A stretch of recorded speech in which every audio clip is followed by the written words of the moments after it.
2.10 એક વ્યક્તિ સુરેખ માર્ગે 5 કિલોમીટર પ્રતિ કલાકની ઝડપે તેના ઘરેથી 2.5 કિલોમીટર દૂર આવેલા માર્કેટમાં જાય છે, પરંતુ માર્કેટને બંધ જુએ છે. તે તરત જ 7.5 કિલોમીટર પ્રતિ કલાકની ઝડપે ઘરે પાછો ફરે છે. તો એ સરેરાશ વેગનું માન અને બી સમયગાળા 1 0 થી 30 મિનિટ, 2 0 થી 50 મિનિટ, 3 0 થી 40 મિનિટ માટે વ્યક્તિની સરેરાશ ઝડપ કેટલી હશે. હવે જુઓ કે પહેલા આપણે 0 થી 30 મિનિટના સમયગાળા માટે ગણતરી કરીએ. તો ઘરેથી બજાર જતા કાપેલું અંતર કેટલું છે? 2.5 કિલોમીટર. અને ઘરેથી બજાર જતા ઝડપ કેટલી છે? 5 કિલોમીટર પ્રતિ કલાક. તો બજારમાં જતા લાગતો સમય બરાબર અંતર ભાગ્યા વેગ, તો એ થશે 2.5 ભાગ્યા 5 એટલે કે અડધો કલાક, એટલે કે 30 મિનિટ.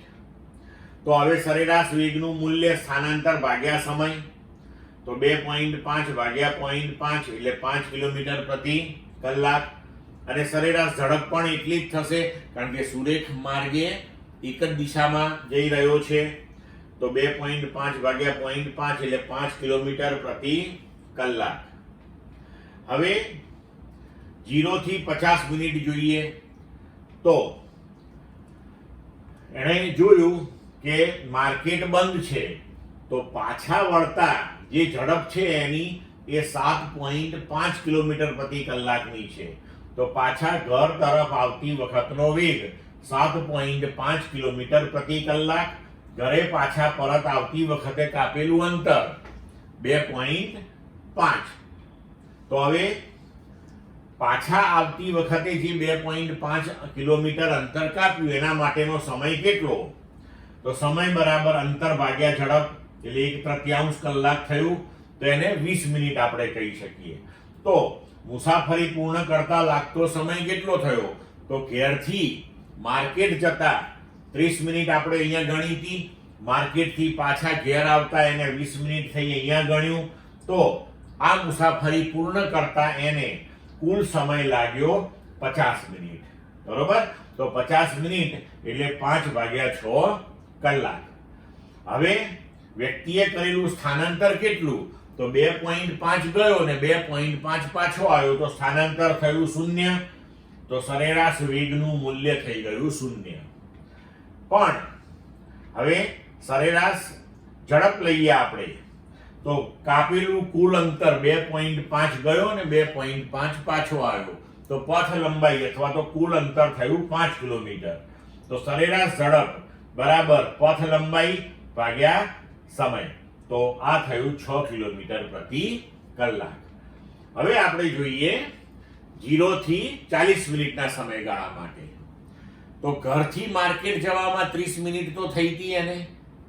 હવે ત્યાંથી પાછો ફર્યો, તો બાકીની 10 મિનિટમાં એણે શું પ્રક્રિયા કરીએ જોઈએ.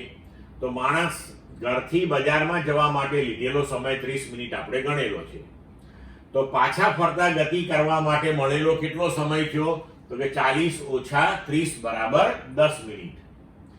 તો 10 મિનિટમાં કાપેલું અંતર, તો પાછા ફરતી વખતનો વેગ 7.5 કિલોમીટર પ્રતિ કલાક છે. 10 મિનિટ એટલે 10 ભાગ્યા 60 કલાક, એટલે 1.25 કિલોમીટર અંતર એને ઘર તરફ કાપ્યું.